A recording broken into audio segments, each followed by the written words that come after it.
That feeling of being trapped in a body that doesn't feel like your own, a body that hurts, a body that's steadily gaining weight despite eating less and moving more. I know that feeling. For those of you who are new here, I'm Violet. And 7 years ago, starting from that exact place of pain, I lost 80 pounds. I want to walk you through the counterintuitive truth that explains how I did it. It has nothing to do with the eat less, move more lie. It's about healing your body from the inside out so the weight can finally come off. Please subscribe. The painful body that I was living in, I went to the doctor, of course, because anytime something goes wrong with you, you go to your doctor and you explain the situation. And at my doctor's office, we had a long conversation about my weight and how my weight was probably contributing to the hip issue that I was having. Now, of course, my doctor, knowing that I had tried to lose weight before, it's in my file and everything, explains to me that, well, very likely you will have a hip replacement surgery. It's not bad enough for hip replacement right now. And so a lot of the focus was on how can we mitigate the pain I was living. And clearly, if I weighed less, then I wouldn't be putting so much pressure on my hip. So between the two of us, we're talking about this. But also, like, the surgery is inevitable. According to what he told me, I've damaged my hip and it just can't be repaired. So I will have the surgery at some point. And I left the office afraid because I don't relish the idea of any kind of surgery, and just surgery scares the heck out of me. And I was convinced that the 80 pounds that I was carrying was the problem. So since the doctor said that maybe I could alleviate some of the pain that I was living through losing weight, I thought, okay, what can I do to lose weight? And clearly going right back to the low fat diet and just getting the fat off my plate was the first thing I did. I went back to diet eating. I amped up. I started eating so much fruits and vegetables. I hate fruits. I don't normally eat fruits, but I added fruits to my daily routine because I was determined to lose weight. And I upped the amount of vegetables I was eating, and I decreased the amount of meat. And especially, I was trimming the fat off my meat. And I walked forward and I thought, okay, I need to exercise. But I couldn't do any weight-bearing exercise. It was excruciating. So what I did was that I started walking. I remember being told that if you take 10,000 steps a day, that helps you to lose weight. It helps keep you healthy. And the logic behind it, as I understood, was that women have large leg muscles. This is the biggest muscle on us. Leg, like leg buttocks is the biggest muscles on us. And by walking those 10,000 steps a day, I'm engaging those muscles. I'm burning more energy. And therefore, with eating low fat and burning more energy, I will lose weight. And Wellness Warrior religiously, for 8 months, I ate low fat. I ate more vegetables and more fruit. And I walked as those 10,000 steps. I made sure that I got between 7,000 and 10,000 steps. So 7,000 was the minimum I would let myself get. And keep in mind, every step was painful. So at the beginning of this process, I couldn't get the 10,000. I was aiming at 7. And then as things started to go better, I was able to get the 10,000. So let me explain what go better means. What I noticed was that walking helped. Somehow, I was actually eventually able to walk 10,000 steps, but I was walking. So the first, few thousand steps I would take hurt like hell every single day without fail. It always started off painful. But as the walk would continue, my hip felt better. It was almost like lubricating is what it seemed like to me. The more I walked, the better it felt. And then after my walk, I would actually be able to sit for my appointments for about an hour and a half. But Wellness Warrior, I didn't lose even an ounce. My weight did not change. And that didn't make any sense to me. I was confused by that. So, what I ended up doing, because remember, at this point in time when all of this is happening, I still have a young daughter. She's under the age, I think she was like 8 years old at that point. So I still need to get home, get her ready for bed, and do all the things that her life needs. So it's not like I can just go walking at night all the time. Sometimes I was able, and sometimes I was not. So I would go home, do her evening, and then if I wasn't able to walk at night, my ability to fall asleep, next to nothing. So many nights I was up, and what would I do with that time? I would be Googling, searching, trying to understand what the heck was going on with me. And I had this data that walking helped my painful hip to feel better. And eventually I fell on some articles and some research and some different things that were saying that if walking made your joint feel better, chances are you had an inflammation problem. And can I tell you, Wellness Warrior, that for me, that was like, and this is the analogy that comes to me, I'm going to share this with you. I want you to have a rubric for what I saw. It was like I was in a house that was full of smoke. And of course, if you're in a house full of smoke, you want to get the heck out of there. And you want to find it. Well, first you want to find the fire if you can put it out, but you also want to get out of there. So you're kind of walking around, right? And you're carefully looking like, where the hell is the fire? But also like, can I get out of this building, this house? And, but I noticed that as I take a few steps, for some reason that was clearing the smoke. And there was less smoke in the house, the smoke being my pain. And what I was able to clearly see, Wellness Warrior, was that it wasn't the weight that was causing my problem. It's not the fire. It was someone came into my house and lit a bunch of candles. There was like 50 candles lit in my living room, smoking up my house. And all of a sudden, by walking, I was able to see that carbohydrates were the problem. I was not a happy person. I wasn't understanding how could it possibly be that carbohydrates were causing the issue that I was living. But the more I walked around and the more the smoke, so the more research I did, the more I was seeing over and over and over again that we have known for decades, maybe I would even go as far as saying centuries, that carbohydrates cause problems for our body. My walks somehow were helping my body to clear this inflammation. I don't know. I had more research to do. But what I now knew was that there was another potential answer that wasn't surgery. My house wasn't on fire. Someone left candles to smoke it up. Those candles that were causing the inflammation, you saw that sugar? So sugar and carbohydrates are two words for the same stuff. I want to start there. Make sure that everybody who gets to this point understands sugar, carbohydrates, the same thing. Packaged, processed foods are high in sugar, carbohydrates. If you turn the package over, and I'll show you, so things like this, these are noodles, high in carbohydrates. A serving of this is 25 grams of carbohydrates and basically sugar. But stuff like this little teeny tiny, Halloween candy bar, how many grams of carbs do we think is in there? Okay, so this little thing has 29 grams of carbs.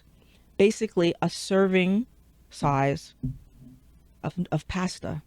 And then if you decide to have one of these keto-friendly nutrition bars, we're talking about 22 grams of carbohydrates. Packaged products are full of carbohydrates. I was eating a lot of processed packaged foods before I went on my very, strict diet to try to save my hip and lose some weight. So it's obvious to us that cookies, ice cream, and chocolate are high in carbohydrates. We are often surprised, shocked, stunned to learn that a serving of pasta would have 25 grams of carbs. And by the way, in this little package, there's 4 servings. So this is supposed to feed a family. And I can guarantee you that if I was feeding a family, I'm making more than one of these.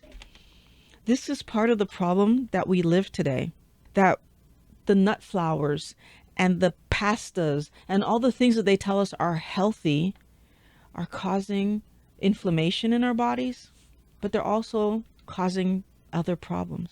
What processed foods are you eating that might be causing you to have pain in your body, but also causing you to gain weight? Because this was the other strange thing that I figured out. The weight that I was carrying, okay, I don't want to get ahead of myself. Don't want to get ahead of myself. For me, in my house, I had an assortment of chocolate candles. I had vanilla ice cream candles. I had cookie dough ice cream candles. And I probably could have burned a French fry candle every day because I didn't understand that any of these foods were contributing to inflammation in my body. And what I eventually learned, well, I knew the chocolate bars were causing me to gain weight. I knew the ice cream was causing me to gain weight. I didn't know that the whole wheat bread, the rice, the healthy quinoa that I was eating, the fruits and vegetables that I pulled back into my life because I was trying to help myself, were flooding my body with sugar that was increasing my inflammation and helping me to gain weight. Because not only did I not lose an ounce, Wellness Warrior, I was still gaining throughout that 8 months. What's insane is that there are so many natural and processed foods that we eat that are tricking us into gaining weight. Now, I need you to understand, Wellness Warrior, that I was not the one who purposefully lit those candles. So who did? Every company that tells us that high fat foods are causing weight gain and that we need to eat low fat, because in order for low fat anything to taste good, they must add more sugar. And the reason that high carbohydrates, so high sugar foods, natural foods like potatoes, like rice, and many of the fruits that we eat taste amazing to us is because they are sweet by nature, have sugar in them by nature.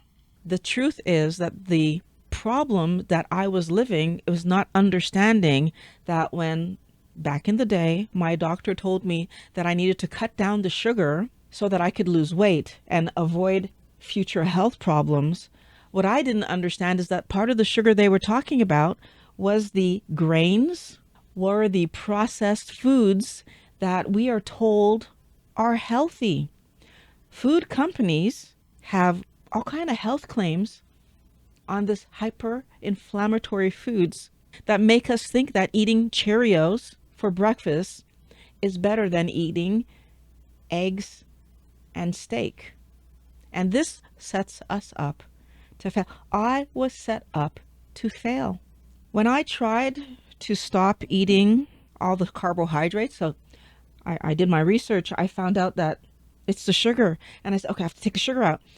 I was baffled. How can I eat breakfast, lunch, and supper without eating a bunch of sugar, carbohydrates, but then not gain weight because I thought fat was causing me to gain? So the first thing I need to switch around in my brain was understanding that fat doesn't actually make you fat, which goes against everything that I had been told from the day that I was born.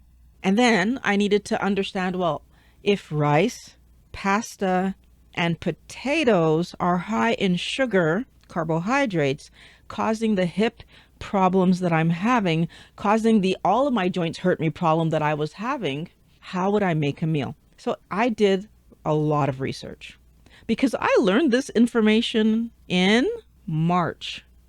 February of 2018.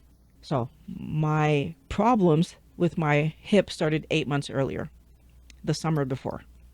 And then I eventually figured out that, well, if I did a ketogenic diet, I could bring my carbohydrates down low enough that probably, maybe, it's possible that my pain lightens because my inflammation could possibly lighten. This all sounded very stupid to me. I'm not even going to lie. But at that point in time, Wellness Warrior, my pain was so bad and I still wasn't a candidate yet for surgery. But my pain was so bad that I wanted the surgery.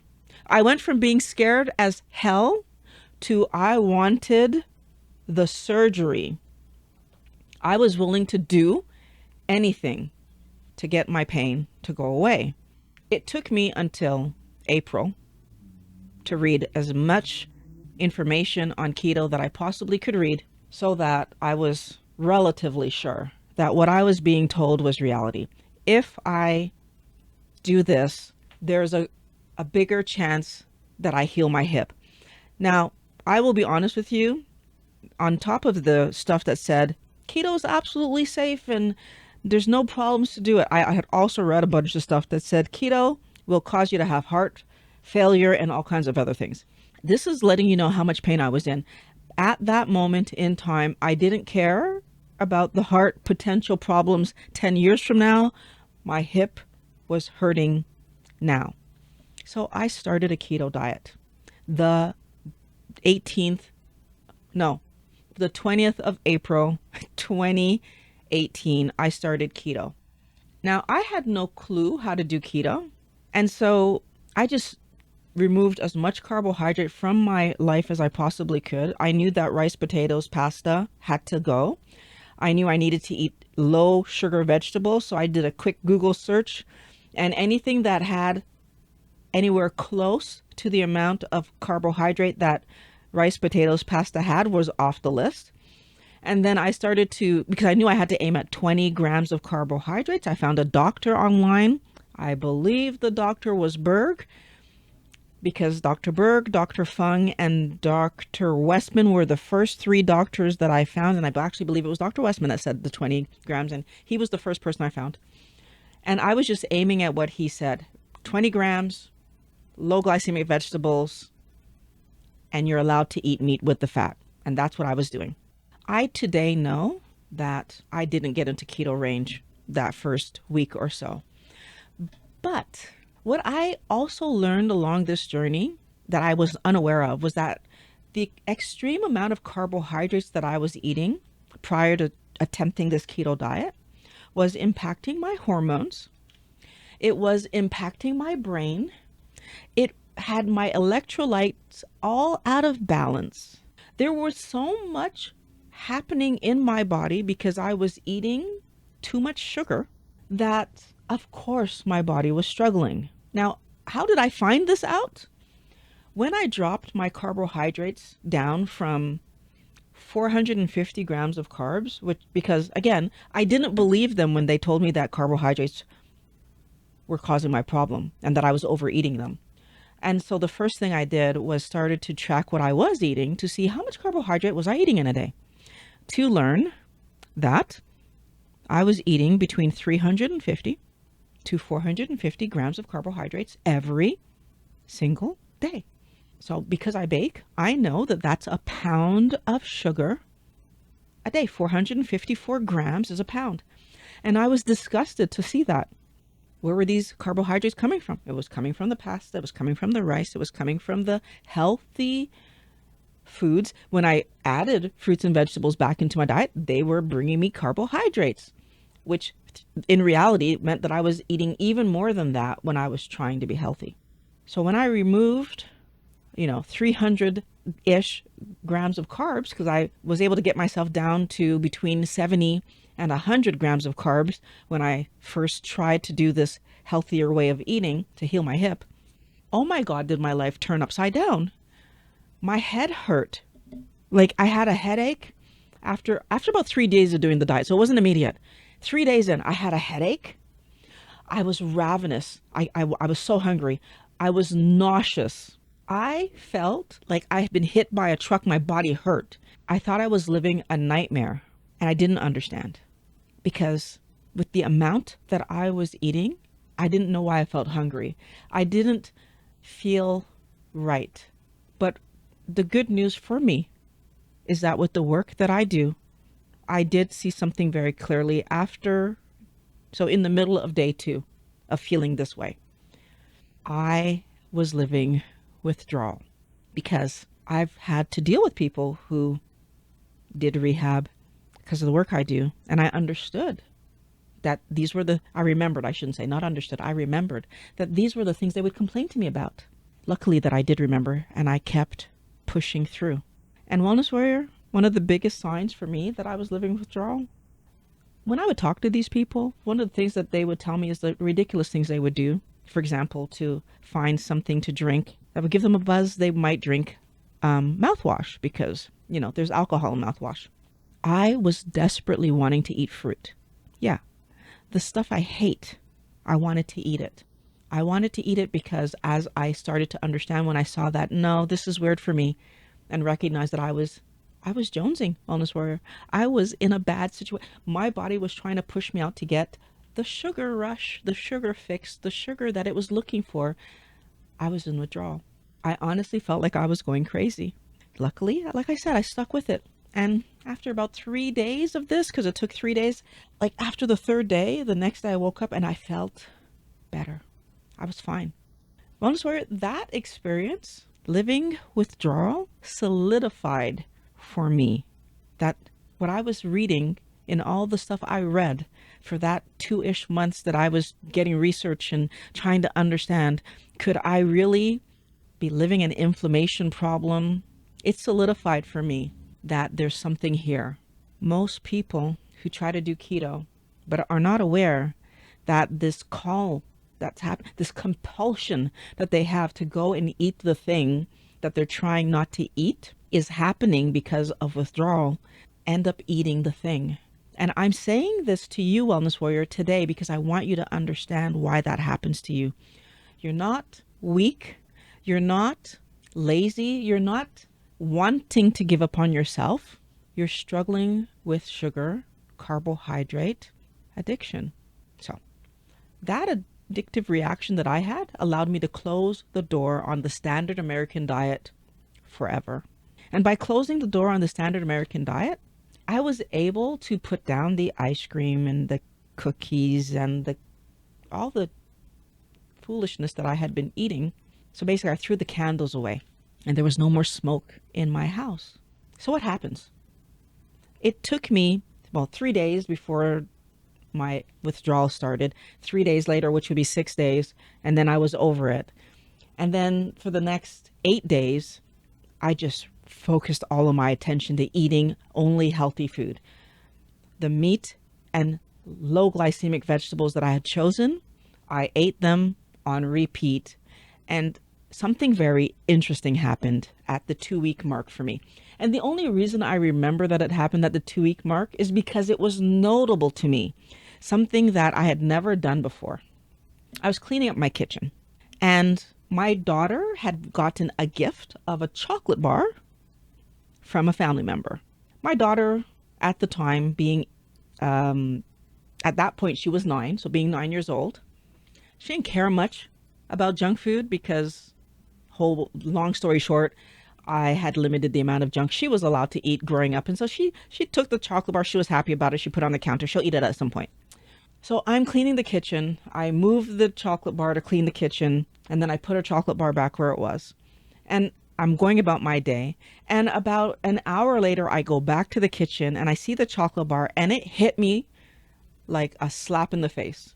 I had cleaned the counter, moved the bar, and not thought at any moment, I want a piece. If you know me at all, you know that that's my thing. And if you're new here, I'm telling you, that's my thing. Chocolate was my problem. I started this off by saying my number one candle was many kinds of chocolate. Chocolate was my problem, Wellness Warrior.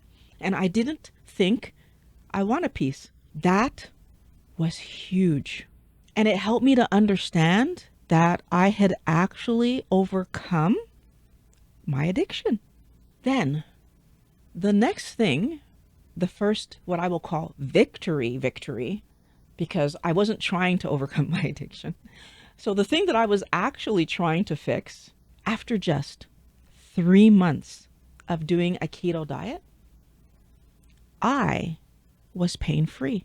I was back to longboarding. That coming winter, I was able to snowboard again. I was able to take my daughter tree climbing like we normally do. The pain in my hip was absolutely gone. And I was thinking better. So I was not expecting that. But I realized I had had brain fog And I didn't know. This was something that in the readings that I had been doing, they had talked about that many people who do a keto lifestyle end up realizing that they had been walking around in a kind of like this brain fog, chasing food and not really living their life properly. And I was able to see that had been happening to me. I had more energy. Again, something that I didn't know that I didn't have. But when we went climbing that year, that summer, like I was keeping up to her. We were climbing stuff. And so previous years, because my daughter was 8, sometimes she'd be able to climb things that I was just kind of watching her climb, but I couldn't get up there with the extra weight and with the problem. So I wasn't, can I point out, Wellness Warrior, that I wasn't at goal weight when we went climbing. I still had extra weight on me. I can't remember exactly how much, but I'll check and I'll put it here. When we did go climbing that year, I'll put it here. I had extra weight on me and I was able to keep up. And the following year, I was ahead. We don't know what we don't know. My body, while it was no longer being overloaded with sugar, right? It wasn't constantly fighting a fire. It could finally start healing itself.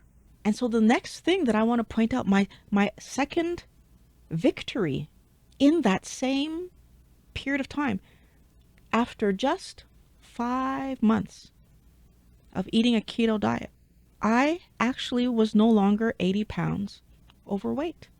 My obesity had been solved. I want to know, Wellness Warrior, do you have things going on with your body? Joint pain? Oh my God, rashes. I had rashes too. I had rashes in any place that I had folds of skin. I had rashes. They're gone. Do you have problems on your body that your doctor is saying that there's nothing we could do about it? It's normal for your age, right? Or it's normal because of your weight, or it's normal because whatever. Do you have issues that you'd like to heal that your doctor is making you think it just can't be healed? Maybe they're telling you that your genes, it's in your genes, it runs in your family.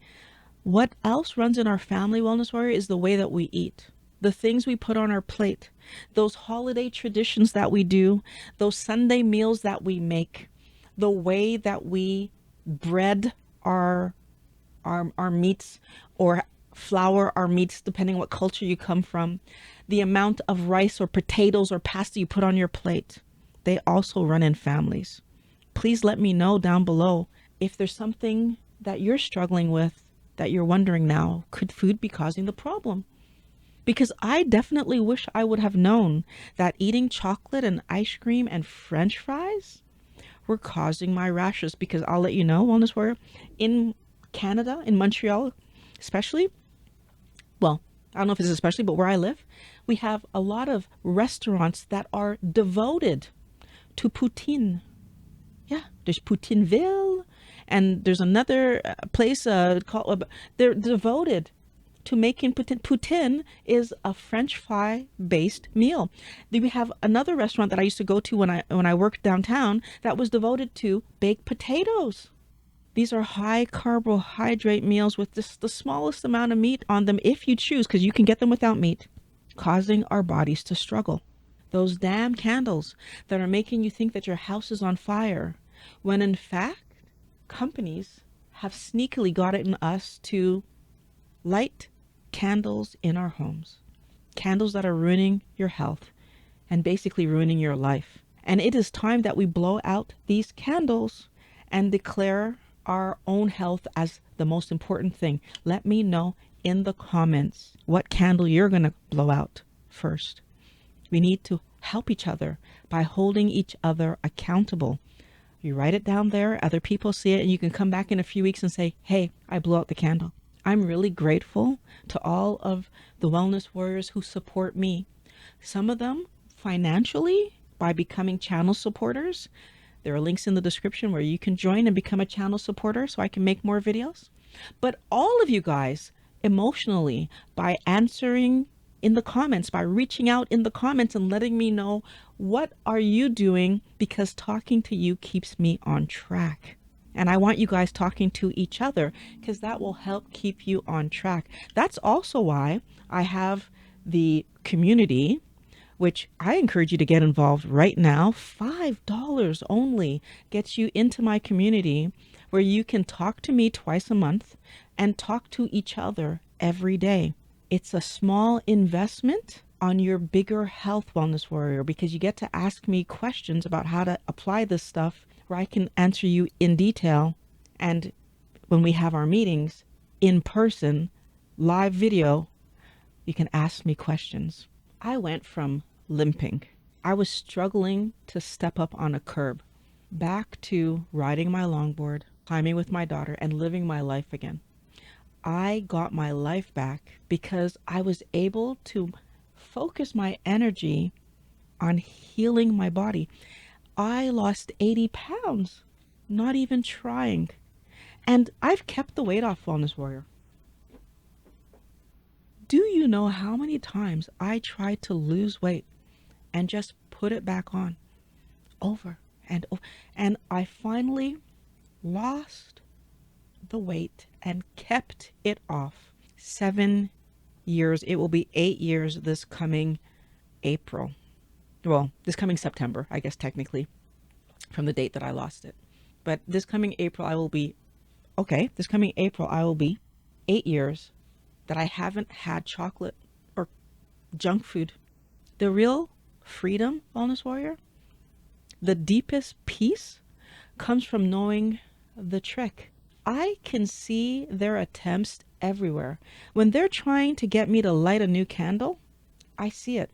Because all I actually need to do is take the package, turn it over, and look at that nutrition information. And as soon as I do that, I know there's too much carbohydrate in there for that thing to make any kind of sense. They haven't stopped. They're still knocking on the door, trying to sell me a new candle. And I want you to be able to see the trick too. When someone tries to offer me junk food, I just smile and say, no, thank you. Because what I'm eating allows me to get out in my life and have fun doing real things, having actual fun with people that I care about, doing activities that I love, and my body feels amazing. I guarantee you, Wellness Warrior, for every one of you that says, I can't give up bread, trust me, walking around without pain tastes so much better than bread. Ultimately, you are the gatekeeper of your own body. So you get to decide who comes in and what they're allowed to light on fire. So don't let the food companies trick you into, bringing candles into your house that are causing smoke, and they're lying to you. They don't care about your good health. I need you to see that your body isn't broken, but if we keep allowing ourselves to eat garbage, no matter how cleverly packaged they are, because sometimes they're going to do this, right? They're going to call it, low carb, right? They're going to say it's 1 gram of sugar and 11 grams of fiber. So that when you turn the package over, you see that 22 grams of carbohydrates and you ignore it because a little lower down it says only 1 gram of sugar. Carbohydrate and sugar are 2 words for the same stuff. And if we don't understand that, we're going to let these silly bars, or we're going to say, oh, it's just a quarter of a chocolate bar, right? I can eat that. I mean, this is not even a quarter of a chocolate bar, right? These things are full of sugar. 29 grams in that coffee crisp. It's not worth it to your health. When you stop eating excessive amounts of carbohydrates, you give your body back its ability to heal itself, because that's what your body is best at. Taking good quality food and healing itself. If you're stuck on the I'm addicted to carbohydrates part, you want to watch this video here about how to get rid of those cravings so that you can get your life back. So click on that video link. It's in the description beside, all the other links that you can join the channel, etc. I'll see you in the next video.